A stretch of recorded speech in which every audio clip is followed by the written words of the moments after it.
Ziri munana omwezi ogwa May omwaka 2024 nkwaniriza ku program omunyo ku macha agange nze Prince Apollo.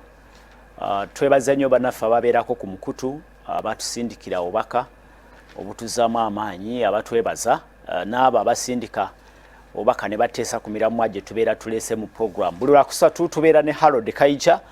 yesaba wandiisi w'ekibiina kya Forum for Democratic Change FDC. Yamaze okutuula mu studios ate tunule ku mbeera nga bweri ebyenfuna ebyobufuzi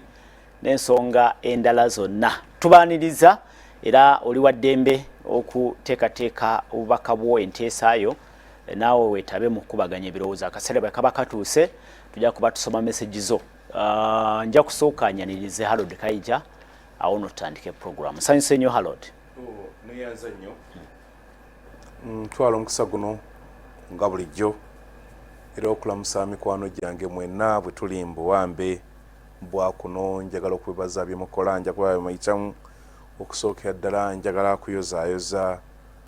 mukama wange mukwano gwange Right Honorable Wafula Ogutu olw'okufuna Lifetime Award nga professional journalist. Honorable Wafula Ogutu fe kutuyita Uncle Waf bayo kumwita immediate supervisor wange n'akigaana n'ampita mukama we naye nga yanzimba nyino kibulensi yanzimba talina lunaku lwamala nga tankubidde essimu bw'okola ekirungi n'agamba that was good wow nakupatingako bw'okola ekira n'akuyita tali kugambako nsobi mu bantu. Really? Uncle Waf abo be basini yes era ojagate I want to drive with you nyavuga notula motoka ono ngoma ine ensonga zaagala okakinayogera naawe bwa parking up akira ne nola nakuzimba abantu bakola bwe bati nakulaga gye mulaga so nti baada mwebaza olw'okutandika olupapula wa Daily Monitor emyaka 3 mu 2 egise tewali nnyo bitandikiddwa mu Uganda bisobodde kufuna buwangazi bufaanagana bwe butyo. Era agenda kubula bwe batandika era olusi kinuwa mukyala we okufa eyamwanga support nga balina nka typewriter bwe yatambuzanga ebigere okulaba nga bakola kibakola kinjagala okumyozayoza njagala okwebazayo ntubadde mu ntambula yonna bwe twava wano ku Lwokusatu oluwedde ku Lwokuna ne tugenda e Masindi okusinkana abakulembeze be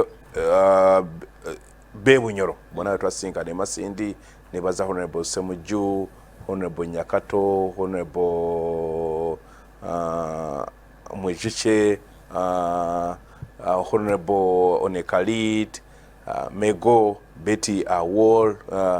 n'abalabona tiimu yaffe okuva Ankole omuli Chairman Katembeya, Wembara Chairman Guma, Chairman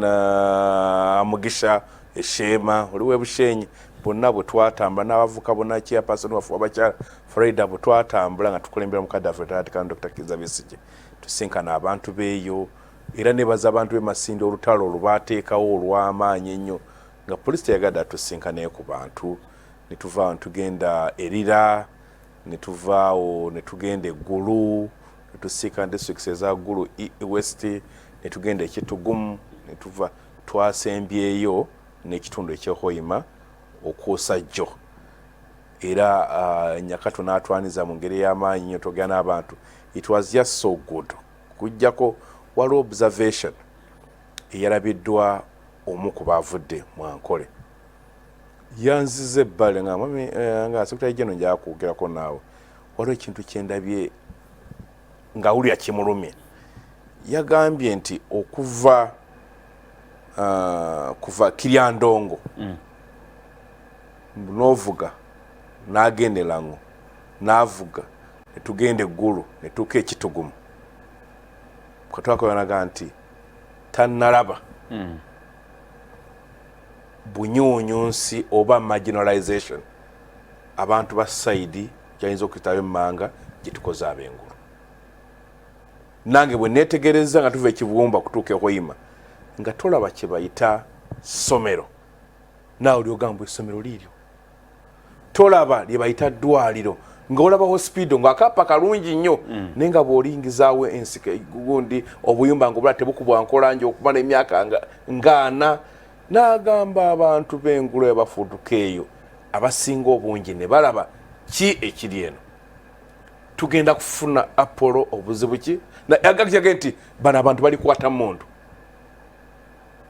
nagala kubandoza abasinga tebatambula ku jeno nange twata omulogero ovuga oluguudo oluva eggulu mpaka Kitugumu muvuga olugendo olwo saawa ng'emu n'ekitundu nene muluvuga okutuuka Kitugumu teri muluka ebayisiza ng'otule ebbali n'ebbali nga olaba amakereziya amakyaki kubayo terinnyo basically olaba nnyo abasiraamu batulawo muzi Kutugumu gw'ebiri naye ng'olabira ddala nga bannaffe mu Uganda tebagiriimu statistics zone zikulaga bukati akyeru yeddirya nango mu bwavu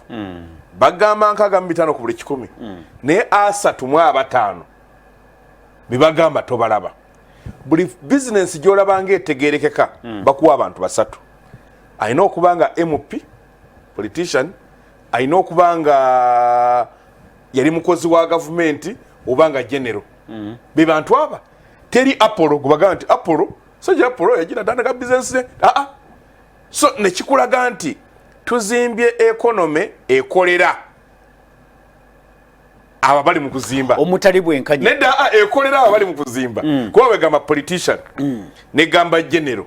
ne gamba akolera mu government nga teri muntu ali successful gubagamba Apollo private person yekolede yekolaga nti kugamba nti abantu nti bwe twabasindika mu fumbiro bali eri muli balya kati fa magumba getulaba nti yenkola efaana bwetyo kyovula nti oli bwajja n'akugamba nti kajjo kyabuuzaako ku bantu yes neza gwa nti bambi nti omanye abantu abo ngenze basinkana nga bala programu eno so nti bw'obatambulamu bye bakunyumiriza nodda n'otabyogerako bawulira nga abalidde muki olugwe so nti ekyo kiruma ekyo kibi eyo gundi ekonome ya Uganda yeetaaga okuddamu okuzimba obuto okukyusa okuba nti bwenyenya waliwo abantu abawulira naye banga abali waggulu nga be balya there's a serious problem. Tweyanza nnyo tweyanzege Soul TV program omunyi ku makya bwetu betandise Harold Kaija ali mu studios kwano gwaffe Godfrey Chwanda Subi agambye nti afunyemu obukosefu obutamusobozesa kutuukira mu budde naye tugende mu maaso bw'aba atuuse tujja kubanga tumukuwa naye gange nze Prince Apollo gambye kubaganya birowoozo Harold Kaija byayogerako tebyawukana nnyo ku kye tuteesaako enkyaleero tukulisaayo bannaffe ababadde mu nsinkano ne president abasuubuzi ebyavuddeyo n'ebyaganye byebyo obaoliawo bikwatagana ne bino tugenda okuteesaako olwaleero twogera ku byanfuna twogera ku nkulaakulana y'ensi President Yoweri Museveni munaku zino eziise wiiki emu bbiri yalaze nga bw'atali musanyufu n'akamu eri bannayuganda n'enkola gye tuze tutambuzaamu emirimu gyaffe. President Museveni agamba nti tuteekwa okuba wetutuuka ne tukoowa okubanga ebintu byonna tubirowooleza kubigula okuva ebweru. Ndowooza ne mu nsinkano ya abasuubuzi olunaku lw'eggulo yayogedde ku kya okwetanira nnyo okugula engoye enkadde ez'abafu. President ekigambo kino era yakyogera ne ku lunaku olw'abakozi ng'ali ku bikujjuko eby'eggwanga mu district eri mu kibuga Fort Portal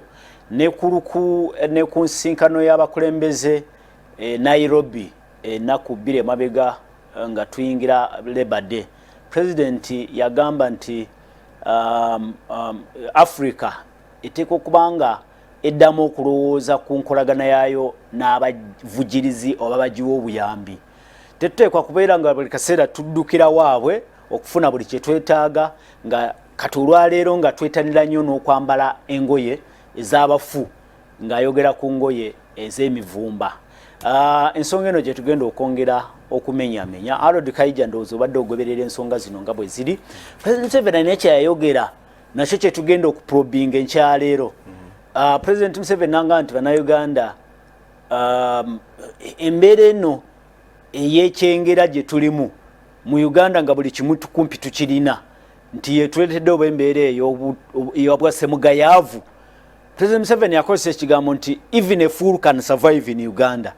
nti oboolyawo bimwe bireetedde bannayuganda okubeera mu comfort zone tetulowooza outside the box ku lunaku lwa Labour Day yanenya bannayuganda President Yoweri Museveni obutawuliriza magezi ge yabawa emabega eri nga bagamba nti bw'obanga oli mwavu olina akataka katono kola kye yayita 4 acre model otandikirawo osobola okugaggawala ekitegeeza nti President Museveni alaba nga tetutambula ku wavelengths ye gy'atambulirako byatugamba tetubigenderako amakolero agawano galinga abantu tebagayinaamu confidence engoye zikolebwa wano abantu baddukira bwerugula emivumba engato twettanira nnyo engato eza second hand njagala otandikirawo Harold Kayija kiki ekituufu ekiriwo mu bigambo bya President Museveni n'ekiri ku ground? Ekigambo ekituufu kya mu luzungu Bannayuganda bali galibo. Galibo abeera mangu wa kugula omuntu ali mangu wa bali galibo. Era baatuka mu mbeera nti waliwo ebintu by'olowooza bibaali badde bakubaganyako ebirowoozo nga takola ki tabikubaganyako ebirowoozo. Tosinga na Bannayuganda nga boogera ku economy, tosinga nga boogera ku policy. Era ffe abaogera ku ebyo tetuli nnyo batutumu. Economy, future wajje tulaga enfuna yaffe biri bitya wajje tulaga era tutuukayo tutya. Eyo si discussion eriwo. Discussion ziri micro nnyo eziriwo gundi yabbye gundi yakwanye mukazi wa gundi yatambulidde mu helicopter omwana w'essomero. Kyova ne corruption tetumu discussing nga kikola ki kimuleeta kyovola nti Mwai Museveni bamwanguyira okwogera nabo kyakoze ki kyayagadde nzo birabira bitupostinga ku mikutu gyaffe gya YouTube, TikTok ne X ne Facebook. Olaba ng'obadde ekintu kyolowooza ekyali badde kyetutumu nosanga abakitutenga ekyamaanyi nga just a handful ngate olusinga okubamanyi obamanyi nti gundi ne gundi kati biri byosanga biri byeggambye ebitali economy ebitali policy ebitali future nga bibaliko bibanyumira and it is by design bateekateekeddwa bwe batyo kuba Mwai Museveni ndi lwayituuka n'agamba gunsingidde ddala Bannayuganda baliddemu olukwe emyaka 40 nga banno bagikuwadde obanga ogyewadde wali badde ng'olina product gy'olaga gyoga bwe ngenda okwebaka nange kino nakimala kyetuyita ligase. Zimbabwe nga nfu nagendako Zimbabwe erinnyo ne linnuma nali ŋŋaanyodde kuulamu eya Mugabe oba eya Mnangagwa eya Mugabe. Kakati bwe lyali linnumye nayina Honorable Salamu Musumba naŋŋamba genda nunga sigenda kugiramu wano linnyo wano naŋŋamba ensi eno ogiraba eyinza okuba nga ebintu byonna byafa. Mugabe alina ebintu bibiri byatakkiriza kufa byanjigiriza na bya bulamu. Really? Naga mu nsi yonna gy'ojja okulaga you'll find the best doctors nga bava Zimbabwe. Nenzikiriza neŋŋenda mu ddwaliro nagenda mu clinic emu ebyuma bye nalabayo wano e Uganda linkomyewo badde ntugundi sibirabangira nga level y'ebintu ebiriyo n'omusawo enkwata gyakukwata ali musawo mukyala yasooka n'alaba nga ntidde nampa eddagala nga ddayeeka nankansolinga netwogera nankuula erinnya mu nkuula era gye sirabanga. Really? So nti wana kyogamba nyinza okukigamba ekyo Mugabe ayinza okuba alina issues ze ekyo kyakola ki kyaggwa wano kiki government bweba ng'abantu balina obuyinza ntera okubanyonyola kye bayita ideology eri mu ngeri ki gyokola ebintu engeri gy'oyamba ensi okutereeza ng'okuta ensimbi zagwa tukuwa tuli mu kuwa nsimbi na bugagga waffe naffe nga tuwakwewadde ntugenda kukolera naye tukola tutya. Government yali badde nga tugirabira kyetyo bagamba n'okuŋŋaanya omusolo nti government yekuŋŋaanya omusolo etukolere ebyo bessa kwekulya sekinoomu naye gatusa kwezimbira luguudo hawe mugagga otya era osobola kuzimba ketula ka kirozi akava kukuba katokewo naye ogende nti oyagala genda Masaka oluzimbe ekyo ogende tosobola era tosobola kwezimbira ddwaliro tosobola kwezimbira somero tosobola kwezimbira telephone network tosobola kwezimbira security mu nsi mu kitundu kyonna ebyo tobisobola ebyo bye bikola ki bye bitusasuza government tugikole kino ganti government tugiwadde nesasule misolo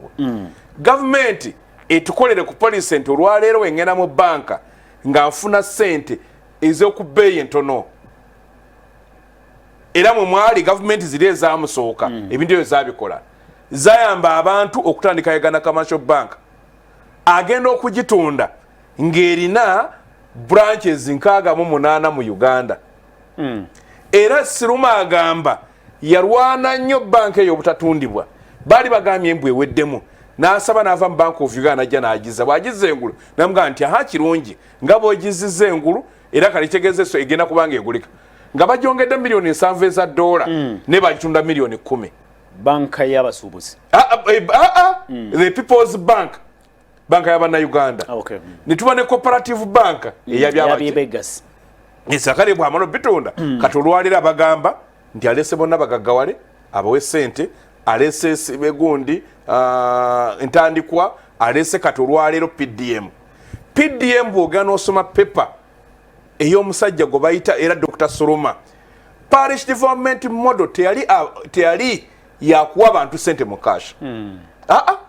parish development model yali eyina kubateekateekera ebyo ebyangwira omuntu okukola sente zazeefunire ng'emwe mulina okubaterawo zi banka zaabwe olwaleero okutandika kati banka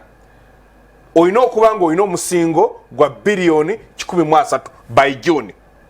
era banka eziwera 7 zasabye nti obwa commercial bank tubuvuddeko tugenda kuddayo kufuuka bawozibozi ba nsimbi otegeeza kyawo no anti kati ndi mukulaga ekyo kyali mu kkaba nti kyayita abantu abanafu nti abantu twalina kampuni eziwera 10 mwe mulina amakolero guna n'agatunda ng'eyeddeere corporation bagitunda dola government aga government companies za government yes nezitunda twalina zi hoteli zaffe twalina ebyagambe engatto twalina Uganda Sima gundi leather tanning gundi yalibadde kwaza alibadde kati ziwo tugamba katutuuseewa twalina zinaitiru singa twaliza tuzizimbire ng'ozimbiddeko n'emabega cotton ng'era wabeeranga emmotoka twalabanga gromo wa cotton abalina Coffee Marketing Board yalibadde ng'olwaleero ng'eyina actually franchise ya Nescafe ne tugamba mbu olwaleero emmwanyi ya Uganda tekyafuluma ki nga mmwanyi emmwanyi ya Uganda efuluma nga fula byonna tebaabiraba kinagamba mbu yajja atalina economic model kakati olwaleero mwami Tubuhaburwa ali mu kuwakanya mwami Yoweri Museveni izodi yose kubanga ye muntu oyo Amerika liye yafuza mpya kakati ali mu kuwakanya Yoweri Kaguta Museveni byakoze era olwalira uli mwami Museveni azaga Uganda yabya funye president agenda kutereza byo ne President Museveni bw'owuliriza akayija ng'agamba nti tuteekwa kuva ku ngoye nkadde naffe tubere nga twambala ngoye zaffe empya tubere n'amakolero agaffe nga buli kimu kyonna tetuddukira bweru abasuubuzi bano agambye nti bwe kye bakola balinga ba broker badduka buddusa ogendera okuleeta ebintu babiyiwa wano towuliramu kirungi towuliramu kirungi kayije nti tuteekwa ku mu luzungu tubuuza how did we get here lwembadde nkugamba privatization yagikola atya okutunda amakampuni ga government eyo gundi olwaleero Uganda yalina kampuni ereeta eddagala ly'ebirime kyovola nti abantu basobola okulima nga gavumenti esobola okuleeta eddagala ettuufu era bwe liba lifa n'eryokya omusuubuzi wa bulijjo bw'anaaleeta eddagala anoonya lya ssente ntono agula linaatera kuggwako naye privatization kayija nze mu ndowooza yange tetutekwa girabanga etaali mu kirungi wadde yawaako chance n'abantu aba bulijjo okwenyigira mu businesses oba olyawo ezaalinga exclusively for government njagala kugamba diba naye atali mu business kati ekiyembe kyonna akatali njagala kubuuza container village yonna kakati batunzi baddagala olwa Apollo n'abatulaba mugende musome ekitabo The Globalization of Poverty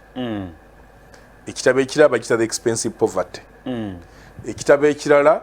The Confession of an Economic Hitman gundi privatization ne globalization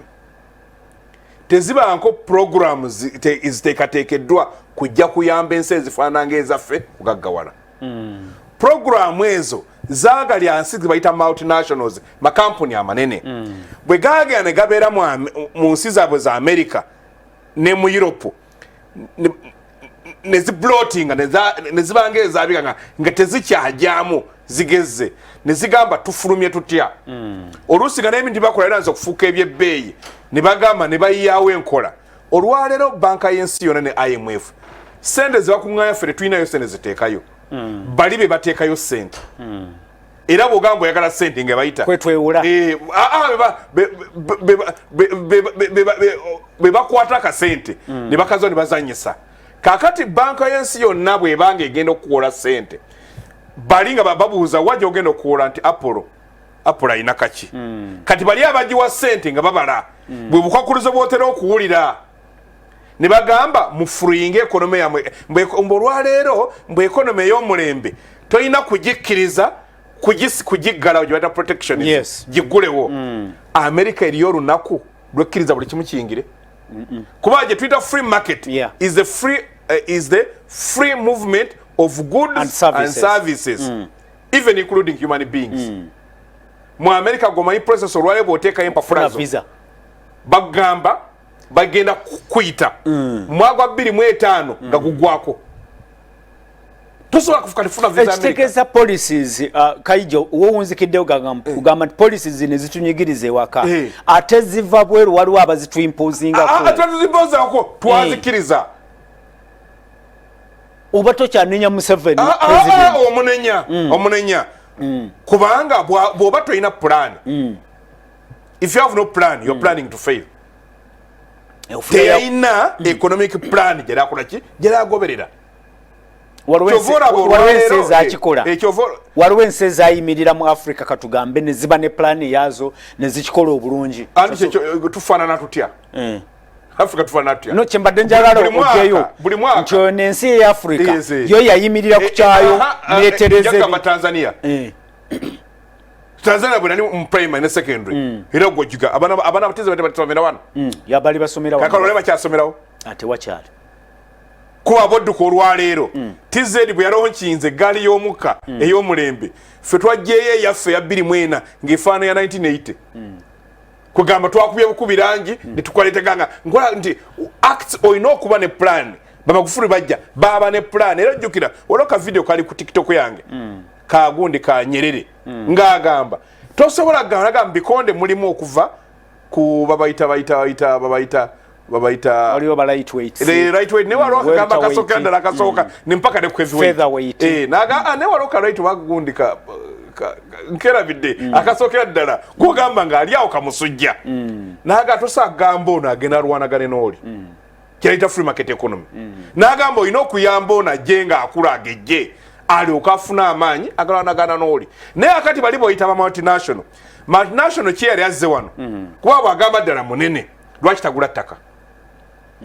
investor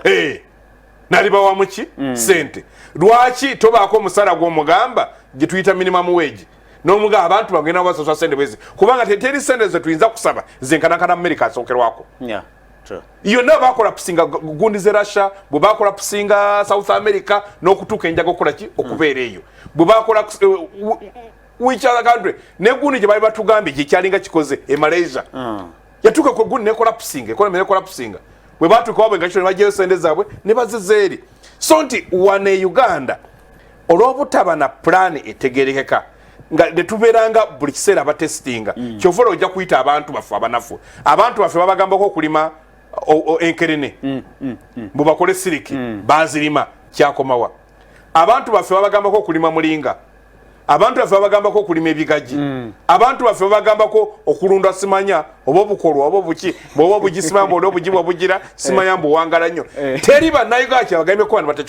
batakikola they've done whatever kyabasabye okukola but they've been ne batulimisaako Kamulali oyo maama wange yamutulimisa oyo Kamulali oyo asiiwa ne tubeera nga mugundi naye nga yagambye njagala ndebe naaboji kungule ogenda okudda nga tuli mafanira so bannayuganda bakozi ne bannayuganda singa president bagamba babadde let down bebakulembera nkugambye ogenda mwakyole neganga abantu abalina sente nkugambye bannabyabufuzi abantu abalina sente ba general abantu abalina sente ba commission abalewo ndiwaga nti oyo yali deputy hotel mutwale tusola bagita okora hotel nga nanyiniyo yali deputy clerk wa parliament omwoge date yes aneda kadi yafa so kati nyali nena no of course ulo match kugamba kuba gundi hotel teba underground teriji bakugamba ne mu Kampala bwirona be motoka enene ogenda okubuzo yakolera government tosobola bulagamba ekyo ekizimbe kyoli mukozi wa government bwobanga private sector kubanga dolwalero ogenda n'ogule motoka milioni 10 government egambo yagalako milioni 4 ng'omusolo ekitegeeza ne kibayita obuyise trade government yana ekifunyeeko ensi nga Dubai yo yakkiriza mugenda kukola trade nejja nekola kibayita 3Ts trade tourism and technology negamba mujje musubulire wane wange ekozewo sente yes sente zolaba babba zivuddemu abolaba basubula ebintu ebyo kubanga singa waganda Uganda gundi shooting and gundi ya leather olwale babasajja balaba bakola pusinga batya go speak to them baba gambe lyo company ezewano sima yetaaga simanya amaliba gagenenga gali processed nemu ng'ekyuma kyetaaga okugula kya billion 1 mwaga agadola naye nga tebakikalinga tebakya kukkiriza gafulumya gye gatundanga kakati oyo n'akola pusinga olwagenda obulya ebbeeyi amaliba eri ku sente meka kyenebuuza Kayija ekiseera tekiteekwa kutuuka ne tugamba nti kino tukiveemu tunabeera nga tutambulira mu bikadde twambala ngoye President Museveni zagamba ez'abafu nedda abantu okuva ku bigere okuvuga obugaali tewali unasooka kulangirira abantu okuva ku gaali ogenda ku pikipiki egaali za bodaboda wali alaga mulekera kulinya gaali za bodaboda kyekola bwekozi graduation ejja muba byemukola nagenda ngamba abantu agamba mbo yagala gobaki bodaboda mugundi bodaboda mu Kampala teweta gamba mbo genti nzigobi soka lete enkole endala soko zeyo economy soko zeyo economy eri mu byalo ogenti government eguze tractor abantu bajenga basasula no yinza no gamba kuzo higher purchase ye government ezireze abantu banawo kwerimira ebyabwe obaterewo obaletere company egule eddagala etuufu bakwe eddagala lyabwe etuufu bafune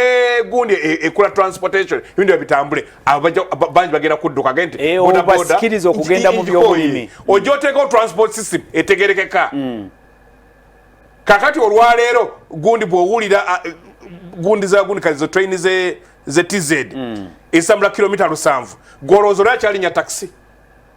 ologenda okulaba nga kivudde muki kyokka naye esambula nedda gundi asoka basoke bamusibe ndoke ku baby konde you just joking companies bagamba ezenkweye ziba twayina wakati eziriwo zibaga ziriwo ziproducing ebintu ebitabula 3% eya demand kakati woba oyina 97% ya obwetaavu ogenda kugikola otya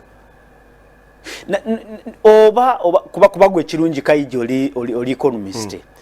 supply ebiseera ebisinga driving by demand oba kitegera kyengamba kati nkireta bwe nti oba oliawo President Museveni kyayogedde attitude yakyogedde ku Labour Day nti banayingana okuba twafuna endowooza eno nti ekikadde kyekisinga okubwa ekigumu lindako mpuliriza bulungi oba oliawo eyo attitude yetuleetedde okugayalirira ebintu byaffe ebyawana ebikolerwa ebipya engoye ekyokulabirako empya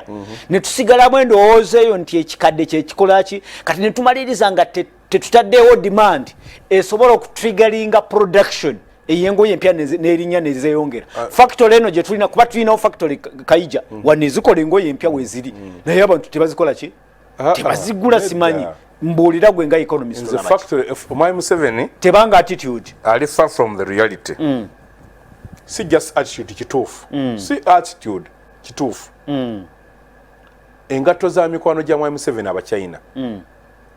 zibayiwa ku market wano n'engatto abaana gye bakwetera enkadde ngatto ky'engomu ebuye n'enkaddeyo ebangumuko kusinga kuzineza abachina yes kuba omanyi agenda manyi abamukolera research kuba bibyakola president aba muntu omu president infrastructure njagala oyogere ku lugoye kuba tulina company ekola engoye wano waliwo company ezikola engoye tuzirina wano engoye empya kiki ekigaana bannayuganda okuwagira company ezo nezikulakulana nezongera ku production waliwo basanze nga tebali bize mu Kiyembe abatunga ebitengi kuba nezo factory ekyakuza China ku empowering ezo tebali empowered goma ebyana nsene zibabigula okay abegaba mu Kiyembe kuba cottage industries zezimu kusinga amanye China aba bakyala boolaba mu Kiyembe waliwo abantu mu Kisenyi seyifiringa emabega w'ekatwe batunga engoye engatto ensawo ezo nsawo z'abakyala ez'ennungi bazitungira ddala n'obasanga bayira nti abantu olakati zino zolaba entebe eza leather gola bibambalako biva bweru matiyo yekka eva ebweru so abakyala abo n'abaami abali mu Kiyembe tebalina njawulo bayinza babasinga nozo factory zoyogerako kubanga bano bakwata material n'atandika okugisala from scratch n'agizimba wano tewaliiwo factory bagimba factory gundi egenda n'ekima pamba okuva mu nnimiro n'ejja n'emufuula ewuzi ezo n'ezifuula material ne maani etungamu kyetunzeemu no baleeta material nga bano ab'omu Kiyembe ekyo sikimanyi kubanga waisa amanyi waliwo companies ezikola uniforms ez'abajasi wano yaffe eyawano ffe tubyekolera wano kati ekyo kyesimanyi oba material bafuna pamba yenyini nenze ndowooza mu kyeboogera bakolera ddala engoye waffe owawe eza wano nenge kyeneebuuza lwaki companies ezo factories ezo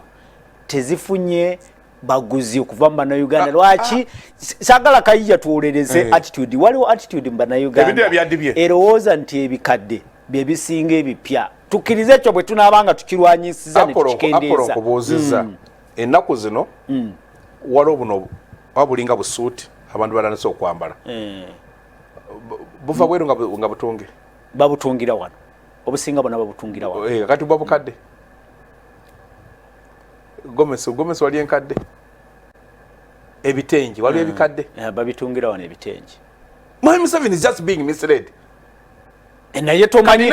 neda Kaija tomanyi abantu abava wano ne bagende Dubai natika dindako furniture omunju nenga wali ewaffe wano mu industrial area tulina furniture waffe njagala kubuuza tobamanyi bo baani abagula furniture oyo baani abamugula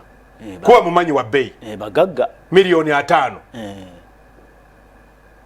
teriyo ntebe ya $5,000 era boolaba aba police makers bekola gundi eyo gwe tobawulaga nti minister gundi commissioner gundi ani gundi mbwe ebintu byonna ebyazimba ng'alina mu kwewaana ebintu byonna ebyazimba ennyumba eno nabimportinga eyo si attitude gye ngamba eyokulowooza nti ebyaffe bawano Mwai Museveni bw'aba ayogera ali mu kwogera yefulambu agamba nze naawe abaana bakola entebe wano ensambya wano bamanyi nyina jjajjange Samusali ali wali kati wali ng'ogenda e Kayunga bo famire yaabwe okuva ne bajjajja ne bajjajja baali bakapeta ba Kabaka era bo n'alina diguri n'asoma neyafuuka looya obwaloya bupaaki naye okimanyi nti abagagga babayitako buyisi ne bagenda ne bagula ebintu babagulako boyita abagagga gamba bali abatubbye ne abagagga bakoze sente abana bakolera ebintu bebakolera enzigi bebakolera amadirisa furniture n'okuzima munda ne abantu bola abajja ebintu ebweru ebyebbeeyi ennyo abigula ebbeeyi nnyo oluusi njala kugamba tebabigwa ne mu showroom yenyini abyepakingira kugenda gwobakebere otera okunyona abapolitician akuyimyange yewana babintu byange byonna tayo zonna nze nazeetikkira nagamba entebe kateni zonna nze nazeetikkira naye nga abaana batunga kateni awo mu kiyembe kakati eyo si factory definition ya M7 ya factory mubufunze nga tudda eri abatuuliriza kaija obuzibu buliki obuzibu buvaawa wenyini ndinako bwebabanga mu Uganda tulina abakola bulungi kateni ennungi mu kiyembe tulina ensambya n'awalala wonna mu industry yabakola entebe ennungi nene twettanira ebyebweru kiva kutobuzi togamba era ye Museveni nawe mwoli anze sirimu kakati gwe nange tetulimu gamba ne bettanira nkugambye omanyi sente enzibe ziri fane sente enzibe nga oli ozifunye tokoze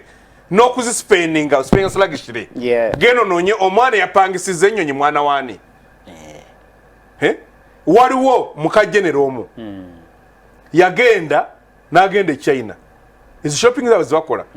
n'akubira munne e Kampala n'amugamba mbadde nsigaza wano emitwalo 3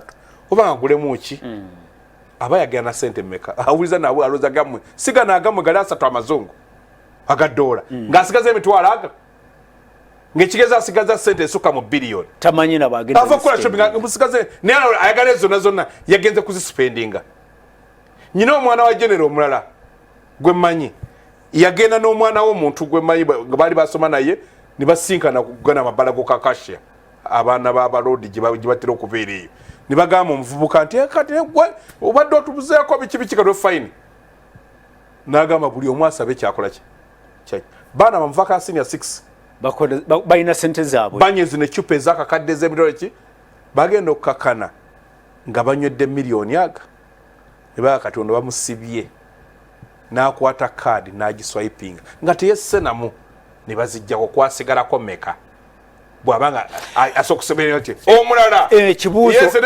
kaija omulala omwana omulenzi asomera Nairobi akwana girlfriend w'omuntu omu nga munene ng'omuwala asomera Canada omuwala alinnya ennyonyi n'ajja ku weekend okulaba boyfriend balina sente zaabwe bakola sente kale Soul TV kajja kigambo kiri kimu tudde eri abatuuliriza tusobola tutya okukyusa embeera eno tukoowe naffe tukoowe ebikadde tutandike okuwagira amakampani agaffe tubeere n'amakampani wana agaffe tubeere ne factories ezaffe nga naffe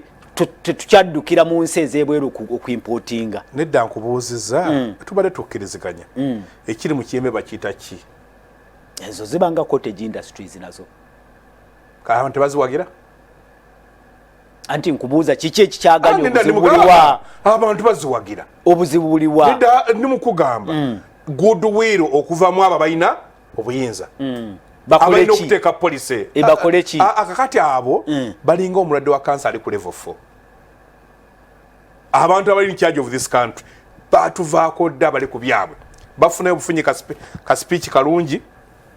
ne bajja ne bakogana olozza ngofaayo wano ekiri mu Uganda genda osoma akatabo ka Animal Farm ndozaako abantu bakasoma lwakuba tebakafaako balooza yes nti abantu abajja ne bagamba nti banunudde bannaabwe kuba twabadde kitambule nga tubala nenga tugamba twagenza okutuuka Gulu City ekibuga Gulu gavumenti ekina budget ya billion 3.5 omwaka Mwai Museveni ye aina budget ya billion 8.2 mu maka Gulu nanyirira naliyo mu maka 3.5 abantu yeki dunana kakati ndi ona ali mu kutegeerera agamba mbu ali mu kuyamba abantu ye abayambisa sente billion 8.5 buli dakiika akozesa miliyoni emu mu n'ekitundu buli dakiika ye gya spendinga ne bali abano ba billion 3.5 teri gye twatuse n'owulira nti babawa ne bilioni 10 bali 29 mama Sindi awo kyogambye tulinga omulwadde wa kansa ku level 4 kubanga kati bali baatamiira tokyalina gwoyinza gamba mu ssente za gavumenti zituuka oyina azikkiriza oba 30% egende ne 100% obuulira mbu ssente zonna ezaali ez'obugaali zaaliibwa sente zonna ezaali ez'okukola national IDs bakolako 2 ne bazirya ozijjukira ezo zagenda bwezino ng'oligamba n'atakwa nga talina na remorse kuwulira nti ologamba nti abannange yakwesaako ekitundu alyako kitundu eno ewaffe lwakyalina njawulo buno obubbi buli ku industrial scale bwe ziba mese gali gansomba President Museveni yagambye abantu abatalina ttaka aba wansi batwale 4 acre modo ye kati 4 acre modo ye neda nja kubuuza boba ina eke emu limaka ebibala limaka emmere y'okulya funa kente eya zero grazing ojja gagawala nja kubuuza bannayuganda ameka abayina ettaka wakiri eke emu bawerako no eke emu abayina eke emu can't run the numbers lwakubanza sisawano zirimba lutunadano nja kukeberera ka kisawo kya mupiira bangi mu byalo no bameka abalirina nga ike emu bameka and how many abayina ilufine kakati omanyi kye bayita okukozesa omuntu okukozesa yiikeemu ogifunemu kyagamba ogifunemu oba mu farming eri industrialized yuzagana enfu okupiteza ina zigwawo nembiza nesigazawo ntono kati nja kuddamu okulonda naye ng'olina kukozesa silage nondire kyekisubi kyotereka ekwata ekisubi nobako nebira bibyotekateka ng'osobola okupreservinga emmere nga njaba nga ntereka emmere ya mwaka mulamba ne silage okulima silage olina okufuna ate awalala awagazi w'olima kasooli wakikale gamba n'omupangiza ki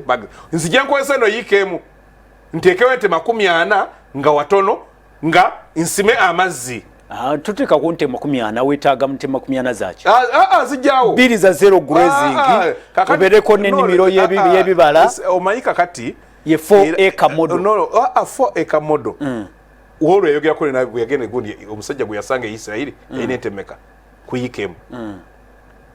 boba oli mukuloza abantu ng'enyino yino kubatwala seje kati bona kwata sai sikumala mumanyi byoyogera abantu omusajja gwe yalaga wali ku Labor Day mwaminya kano we footphoto hakikuze form yatandika ne 4 acre model kati mugaga bagambye afuna milioni meka milioni ziringa meka buli mwaka 10 mu meka mwana 10 mu meka omwaka 10 mu meka omwezi zemeka lwaki tuza mu bantu maanyi anti omwezi zemeka obulimi mwe muli sente omwezi meka ze milioni 12 ezo zafuna costs zenkana ki Soul TV program omunye kumacha kiriza eyo modo giraba 4 acre modo afuna anti 4 acres okusoka za sente nene okuzikola mozi gaggawale muzingo zigaddemu kugambye wetaka kubanga oyina ebyuma ebikola kinagambe kiri gundi kyeri akugamba Suruma Federaluga wati buli sub county abote kyeri ali mu kuzimba kumpi buli gombola kubereko tractor bongama model nga nyina tractor kubereko omulimisa jana apawa na amagezi kubereke eddagala etuufu eritali efu ndikulo ali kubuki kugombolola naye abayinza okumpandika mu kitawe maro kungula nembasasula ezo moto jonga nti gwe obayambye eki nads jeri Soul TV program omunye kumacha katufuna obaka bwa mwita ku noti 7 noti emu mukaga noti mwenda noti mukaga twine dakika ziringa 5 zoka tuli ku nteka ya government n'abakulembeze okutumbula makolero agafa gawano abantu balinga abatachagakiririzamu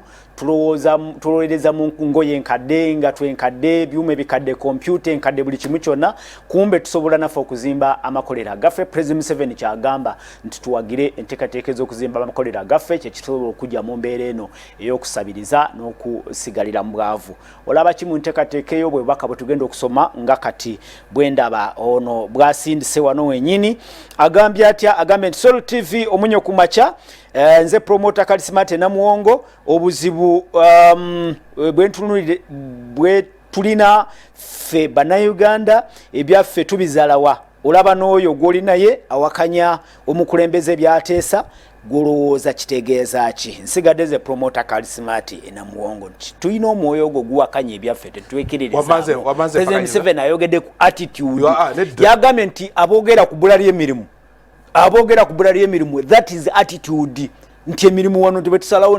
ne tudda mu agriculture ne tutumbula agriculture ne tutandikawo kugoberera 4 acre model ye tujja kutondawo n'emirimu buli omu n'emirimu gituleme tugitwala akati sima Charismatic wena muwongo bwe mbadde mugamba abali mu kiyembe abatunga ebiki ebitengi abatunga kati muno obusuuti abantu ennaku ze bwambala abo si bakozi era tetubwambala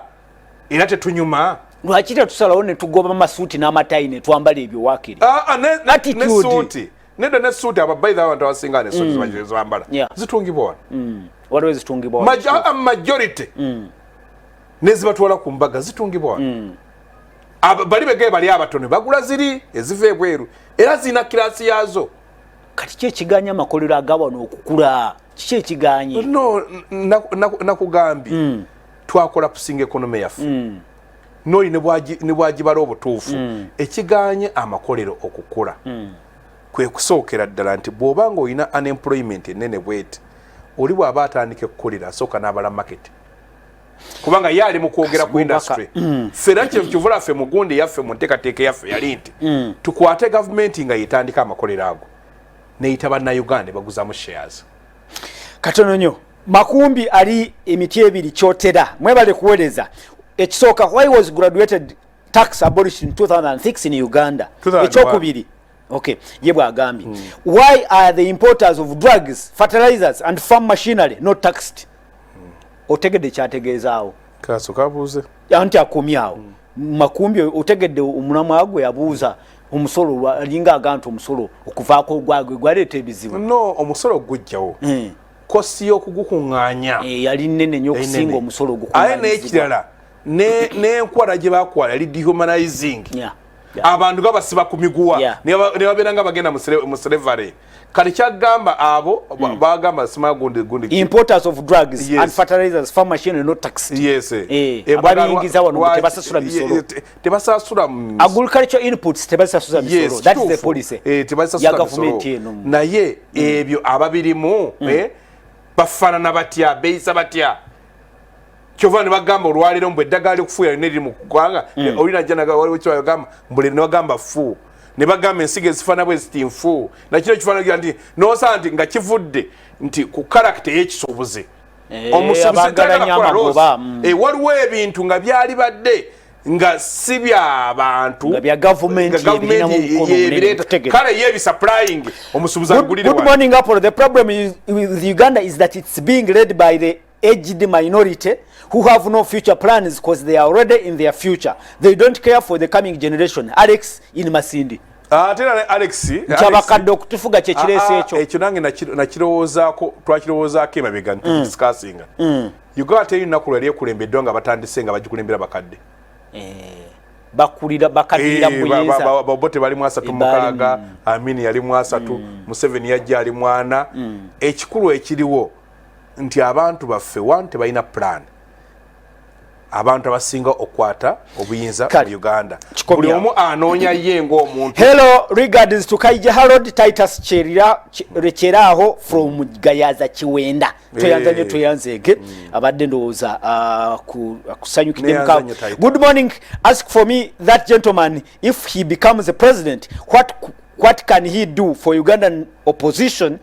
Ugandans opposition, you have a problem for not telling people the truth, and you mean whatever you say, if you become okay you cannot do it. Sabiteri Kinimutungu alinga ganti bimogera tebisoboka kuteekebwa mu nkola naye ye Sabiteri kisinze Tony Nyanzi Sabiteri ke kikenjogera kitasoboka alinga agamba nti bimogera biringa ebirungi naye tebiteekeka mu nkola ngalowooza kiki ekirema government ezaliwo zaina amakampuni ago ngitegali gazeretera Naitiru yali ya amahoteri gali ga government banks twalina government biki ebitasoboka kale Mr. Apollo bali kueleza ono Kamya Joram Kasubi agamba nti Kenya ne Tanzania government zaabwe mu bulumi 97% government yesamu sente tukopaabo ategeeza nti government yesa simbi mu makolero oba ali mugacho kitugamba ekyokubeera economy nebeera government led teri mwana akula nga muzadde kankule omwana private sector led n'okwata omwana n'omuteekaawo n'otamusitula oba n'omwebasa n'otamutuuza tayituula angambe gwe MP we simanyi we Kasubi kale asindise voice note sola zinyi zizanya wano obaka bwe twagala amusindikenga bwe buwandike sindika ku WhatsApp sindika ku SMS tusigaze de kigazire bili zoka tuve ku mpewo kayija obaka bwatuliza nabatala Sol TV kumacha government ya wano yeyongera kutuswaza buswaza na tukudalira webale kuwereza nsigadenze Mutebi Burhan ekasanje ne tutubulide kudadde etya ne yendowoza yino tujifunye bulungi eruddeyo webale kubanga akooli olaba na yenze ngambo mukuru akoye kati akubabiraka Richard Erika sesa bwera ku boda sebo yendowoza yo mukuru goyogerako ndoza kayija onali mu studio nze simutegedde agamba Sol TV mwele kueleza amanya nze Kalinda Ibra ndi mukono what limits local production is poor quality that has not been regulated by UNBS. I personally I deal in second hand clothes. Locally made clothes are poor quality compared to imported second hand clothes and that which are of good quality are not affordable. Yandibanga inensonga. Of course engoye empye za wano ezikolebwa wano mbuza za ngeri siza mutindo bwagambye Apollo lero tuyambe otusomere obuzibu bwaffe tukusaba naffe tuweeyo ku team ye Anderson team sikutegedde bulungi ne ndabye message yo Anderson webale kuwuliriza na kuweereza na kugoberera kayije dakiika eri emutunzike sisobola kusuka wano agamba nti okay kali smart wena gundi kansome message ya yowe Kasokoso agamba nti Uganda yafa nze Salongo gamulengeje Kasokoso sebo gamulengeja kuliko okuddamu okufuna essimu agamba nti kole mpiso ojinguze 10 Joel Masindi ategeeza kyoyo okole empiso ojinguze 10 anyway alinga yogera ku makolera ga wano tegasobola obaku bwegakola tegasobola kufunamu kale I am Raji Laba Mbale Site Nkoma. The problem is our leaders who we vote that they have no love for our country, and I think they have no due to this. We need God for our better Uganda. Kale dakika musibula tufeka mpeo anja kwebaza abakubi ba masimu mwenda message nyingi tesola zimalawo je mubadde je mutukubide esimu sorry gundi saba kwa message za mutuwandikidde nze fe tulowooza nti twetaaga government in place emanyi obuvunaanyizibwa bwa government bwe nagambye etukolera ffe etasaa kwekulya sekinoomu etubeera mu maaso ffe ne tugoberera kuba gavumenti ebanga sekanyolya ngabo okwano zingozaayo amakolero ga Uganda ffe twali tugamba kati ng'olwaleero abantu okuzimbazimba obuyimba bulabazimba buno ne bwefuula ne bukola bwe buti ensi nga Sweden yakera ku makya negamba omulimu gw'okuzimba amayumba gwayo egabaguze bwe mala okuzimbira abantu amayumba nekwata negamba abantu banatambulanga batya neteeka sente netanga kampuni ekole emmotoka gye bayita Volvo teri mu Sweden atavuga ku Volvo kubanga eri line ya development nti ffe tulina development plan gye tugoberera okutuusa tukifunye ne ekyo kitasobola kukolwa bano abaliwo oli yangembo singa nze ndi mu buyinza tujja kufuna obudde nja kukubuulira nentera okubyoga biki byendowooza na bino byendowooza nga nini charge owa economy ya Uganda byenalikoze okulaba nga nzija ku pressure bannayuganda okubajja mu kubeera ku bunaku nga basabiriza busabiriza. Kale tweyazanyo tweyanzege Sol TV program kojja okusigala ate program endala ennungi zijja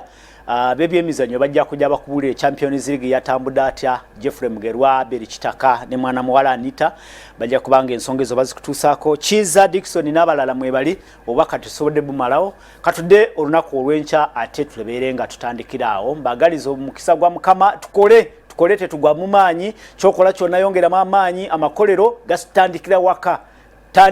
ky'osobola okukola okikole mubeere bulungi.